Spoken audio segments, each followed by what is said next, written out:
Every single year, the free agency frenzy in the NBA takes over the summer, and this year it's going to be a big one. Free agents like LeBron James, Paul George, Klay Thompson are all on the board, and some of them actually might get moved. And of course, Bleacher Report put out 10 free agency predictions, so obviously I'm going to critique them and not agree with them and put out my predictions instead of theirs because they're most probably going to have the most ridiculous predictions of all time. But before we get into this reaction of this article, be sure to drop a like and subscribe. Let's go for 10 likes on this video, and if you want more Sporting Mentality content, be sure to hit that bell so you don't miss out on any future videos. Now, without further ado, let's get right into this reaction of 10 NBA free agency predictions about the biggest free agents this year in the NBA. All right, Paul George is on the cover. I'm assuming that means they're going to say he's getting moved and not re-signed to the Clippers, which I agree with. So this is just talking about their bold predictions. Okay, here we go.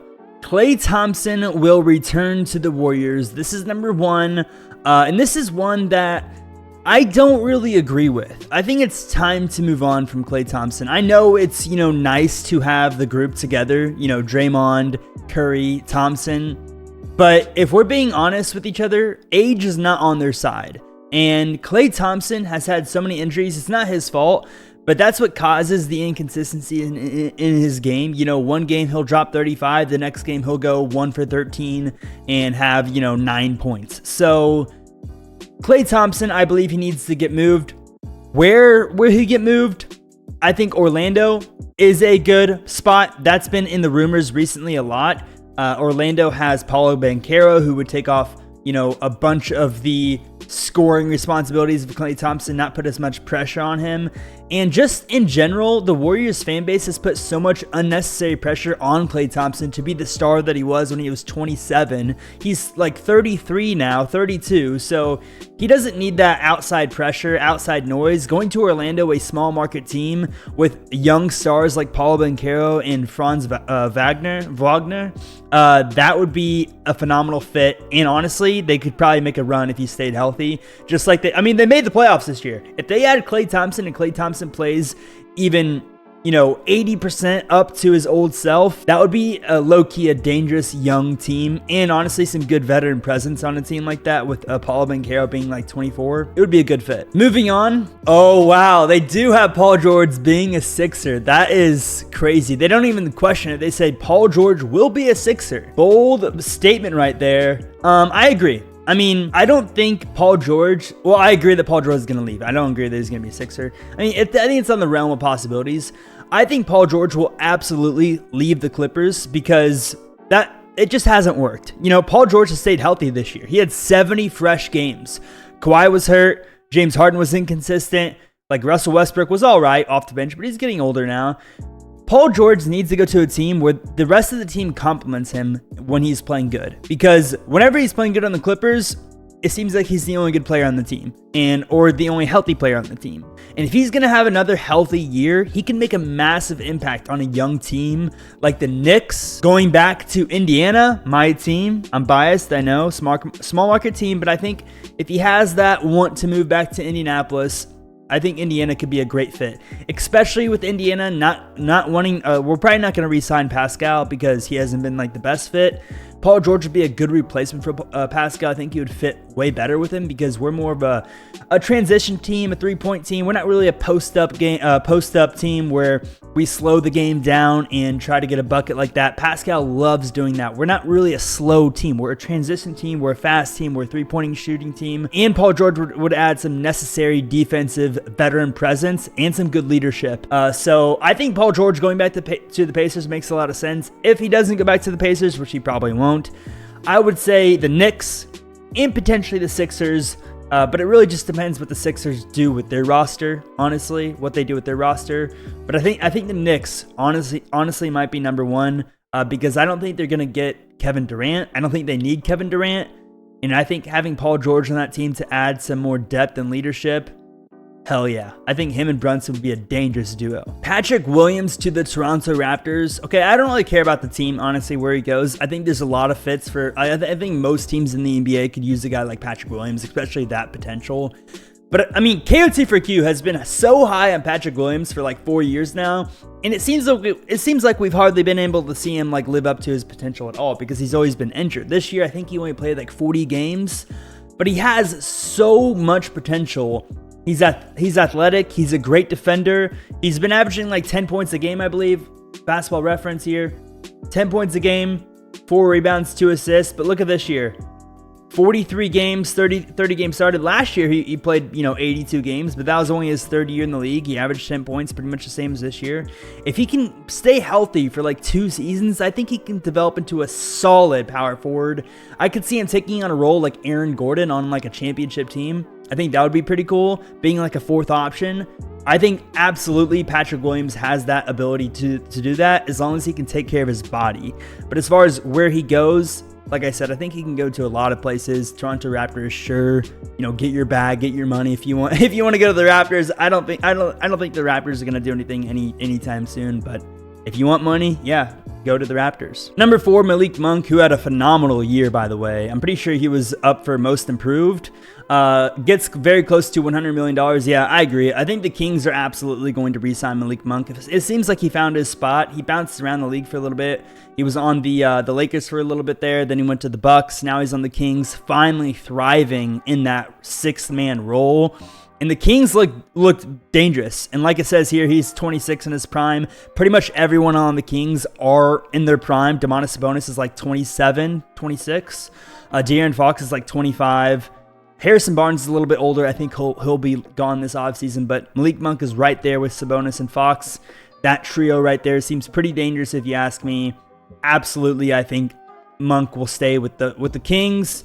Who knows if he gets desperate, like it says right here, and goes to the Detroit or Toronto, like a team who needs a star like that, has a lot of money. He could get a bigger bag somewhere else. If he wants more money, he'll probably leave. But if he knows what's good for him, he'll stay in Sacramento for sure. Number 5, Tobias Harris and Simone Fontecchio. I don't know if I pronounced that right. He's been freaking phenomenal on the Pistons, dude. Very underrated player because no one knows who he is. Small market team, Michigan, Detroit, not a basketball city anymore. Pretty much got taken over with football. Nobody really talks about him because they suck. But he's been a pretty solid player this year. And so they say that Tobias Harris is going to have a similar deal to him. Let's see what they say. Tobias Harris has a longer track record of success. He's 31, coming off a brutal post All-Star stretch. Yeah, a pretty boring one here. They don't even have any team predictions for them. What I do know is that I think Tobias Harris is absolutely gone out of Philly. He needs to get out of there. I think Fontecchio could easily find another landing spot. He seems like he's a valuable shooter, so I think a lot of teams are going to be interested in that. But as far as Tobias goes, he's 31 right here. I think he'll be gone. I don't know where Tobias fits. I could see him maybe taking a 4th or 5th option, or even a 6-man role on a championship team or a championship contender, or even just a solid playoff team. But he's not going to get anywhere near the money what he got the first time around. I feel like people know that. Not to make that same mistake once again, but who knows? Maybe Tobias Harris is like the Kirk Cousins of the NBA and just keeps getting bags and bags and bags because people think he's like going to magically turn into LeBron at the age of 31. Tobias Harris is like the LeBron of role players, pretty much. Or at least he used to be. But he's a glorified role player. He's not that good. He's inconsistent. And he's not worth what the money he got the first time around, so I don't think he'll get that money this time around. Isaiah Hartenstein will get more guaranteed money than Nick Claxton. I don't think that really matters. Why do people care about that? I guess New York fans probably care about that. Isaiah Hartenstein and Nick Claxton, both of them solid centers. Nick Claxton obviously better on the defensive end. Isaiah Hartenstein, though, is tearing up my Pacers. I feel like a lot of teams will be interested in them. Do they have any predictions on here for what team they're going to? I thought this was supposed to be a prediction article, Bleacher Report. You're just spilling out nonsense here. As far as teams being interested, though, I feel like Patrick Williams, who wouldn't be interested in these two guys if they don't have enough, center depth or even a starting center? These two could be a starting center on a championship team. Absolutely. They're the 4th or 5th option for sure. In the NBA community, Tyus Jones is by far one of the most talked about point guards as far as they say he's underrated. But right here it says he's going to get more money than D'Angelo Russell. I don't know if that's true, but he is going to get a huge bag because people talk highly of Tyus Jones. He's a plug-and-play player. He can play pretty much anywhere. They're saying Detroit, Orlando, teams like that might be interested in him. But as far as scoring, D'Lo's by far the better scorer, but D'Lo's just inconsistent. Tyus Jones here this year in Washington had 12 points, averaged 7 assists, 3 rebounds. What is his efficiency? Pretty good efficiency. I mean, three-pointer, does he shoot three-pointers like that? Yeah, basically 50-40. Basically 50-40 and 80. 50-40-80 club, that isn't bad. That isn't bad. He's good efficiency, played 66 games. As far as what team he's going to go to, I could definitely see a team like Detroit just give him an absolute, absolute bag. I mean, Tyus Jones is not putting you over the edge. Sorry to tell you. Sorry to break the news to you, Val. As far as D'Angelo Russell, yeah, I think Russell's probably going to get like a 1-year deal and then traded in the offseason, I would assume. That's what everybody's talking about. But yeah, I don't really care about D'Angelo Russell. All I know is that eventually he's going to be gone off the Lakers, just like everyone else. James Harden will just get 1 year guaranteed. They say if the 10-time All-Star thinks a longer, more lucrative contract than the 1+ agreement he signed after opting, he's going to be disappointed. Yeah, I think Harden will definitely stay with the Clippers, though. But that's why I think Paul George is gone. Like, if Harden stays, George is gone. I think he did find a decent role here in Los Angeles, but he's 34 now. He's going to be 35 before next season, so he's getting up there in age. He's inconsistent. He's not a playoff performer. I feel like James Harden, we're going to slowly see his career just slowly diminish, and he'll be out of the league by the time he's like 37. I don't see him playing much longer, honestly. Like, I know we're getting used to players playing until like their 40s because of Kevin Durant, Curry, LeBron all being great past the age of 35, but Harden's not going to be one of those players in my opinion. You can already see the age, becoming a wear and tear on him. He doesn't have that quick first step like he used to, and but he still can get a bucket when he needs to. He's just way too inconsistent. Playoff pressure obviously gets to him. But yeah, I think James Harden will undoubtedly return to the Clippers. The Denver Nuggets will lose 2 rotation players. Well, I don't think they really care about losing Reggie Jackson, to be honest with you. I don't think he has that big of an impact. However, Kentavious Caldwell-Pope is one of the most underrated role players in the entire league. Probably like the LeBron of role players, honestly. I know I said that about Tobias Harris, but I would take Kentavious Caldwell-Pope over Tobias Harris every day of the week. Kentavious Caldwell-Pope is a phenomenal defender, spot-up shooter, good in big moments, great playoff performer. He's going to get money somewhere if he doesn't re-sign with the Denver Nuggets. I don't know. Can they not afford him? Is that what they're saying here? Or are they just saying that he's going to get more money somewhere else? The pain will intensify if Reggie Jackson exercises his option. Okay, so they're talking about like they might not be able to afford him. That makes sense. As far as what team KCP will go to, I think LeBron would love to have KCP back on whatever team LeBron ends up on. But if he doesn't return to the Nuggets and he doesn't go team up with LeBron, I mean, I could see him going to the team like the Knicks. I think they could use like a KCP, more depth. The Suns could use KCP, more depth. Any championship contender who needs like that 6th man off the bench, honestly, he could probably start somewhere and be like your 5th option at the shooting guard position if you don't have a good shooting guard. But KCP is like the dream role player for a championship team. De'Anthony Melton will get $16 million. Okay, I don't really care about that. As far as my free agency predictions, I really wanted to talk about one other person that wasn't on this list. We talked about Paul George. We talked about Klay Thompson. We talked about James Harden. James Harden's going to stay at the Clippers. Paul George is gone. And Klay Thompson's, I think, should be gone. One other player that I feel like we all want to talk about is the inevitable LeBron James offseason. What's going to happen with that? Recently, we saw him at a Cavs game, and people were just chalking up in the air. Chris Broussard said he talked with Rich Paul, and he said they told the Lakers before they were just at home for Mother's Day. It's nothing to worry about. Like, he's just going to a game, enjoying with his family. LeBron knows damn well what he's doing. He's going to that Cavs game saying, "Hey, Lakers, you've been taking me for granted. I can leave wherever I want and be loved wherever I want right now. I can get as much money as I want anywhere else in the league right now. And, you need to do what I want to do, otherwise I'm gone." He went to the Cavs, got a standing ovation, had fans telling him that they want him to come back. So yeah, I think him going to the Cavs game is an eye-opener for the Lakers, and they better watch out.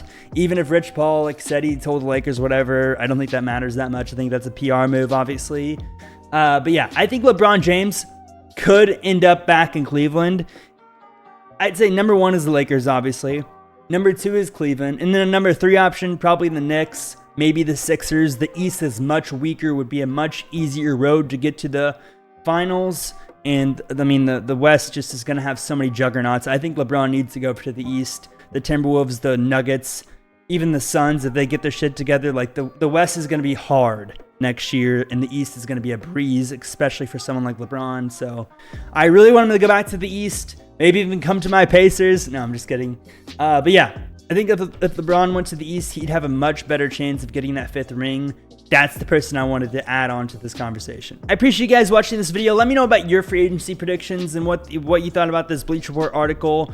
And if you guys want more videos like this, be sure to drop a like, subscribe, turn on notifications, and I will see you all in the next one. Peace out.